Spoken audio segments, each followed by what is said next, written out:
ঝিনাইদহে কালীগঞ্জে শিশু তাবাস্সুম ধর্ষণ ও হত্যা মামলায় অভিযুক্তের ফাঁসির আদেশ। মৃত্যুদণ্ড আদেশ হয়েছে, কিন্তু রায়টা যদি কার্যকর হয় এর থেকে খুশি আর হয় না। কিন্তু রায়টা হলে মানে মেয়ে তো আর খুঁজে পাবো না, কিন্তু রায়টা যদি কার্যকর হয় তাহলে আমাদের মনে একটু সান্ত্বনা দেওয়ার জায়গা পাবো, এছাড়া আর কিছু বলার নেই। ঝিনাইদহের কালীগঞ্জে শিশু তাবাস্সুম তোয়া ধর্ষণ ও হত্যা মামলার একবাচ্য আসামি আবু তাহেরকে মৃত্যুদণ্ডাদেশ দিয়েছে আদালত। সোমবার দুপুরে জেলার শিশু সহিংসতা দমন ট্রাইব্যুনালের বিচারক সালেহুজ্জামান এই দণ্ডাদেশ প্রদান করেন। একই সাথে ৫ লাখ টাকা ক্ষতিপূরণ ও অন্য একটি ধারায় ৭ বছরের কারাদণ্ডে দণ্ডিত করা হয়।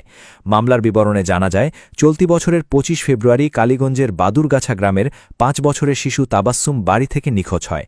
পরদিন সকালে পার্শ্ববর্তী একটি বিদ্যালয়ের সেফটিক ট্যাঙ্ক থেকে শিশুটির মরদেহ উদ্ধার করে পুলিশ। এ ঘটনায় শিশুটির পিতা ওই দিনই অজ্ঞাতদের আসামি করে কালীগঞ্জ থানায় মামলা দায়ের করেন। ২৭ ফেব্রুয়ারি পুলিশ আবু তাহের নামের প্রতিবেশী যুবককে কুষ্টিয়া থেকে গ্রেফতার করে আদালতে প্রেরণ করেন।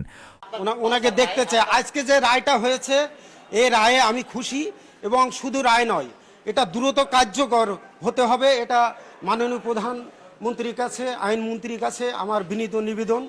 আর কোনো ধর্ষিতা লাশ যেন বাবার কাঁধে না ওঠে। এ খুব কষ্টের, এটা খুব যন্ত্রণার।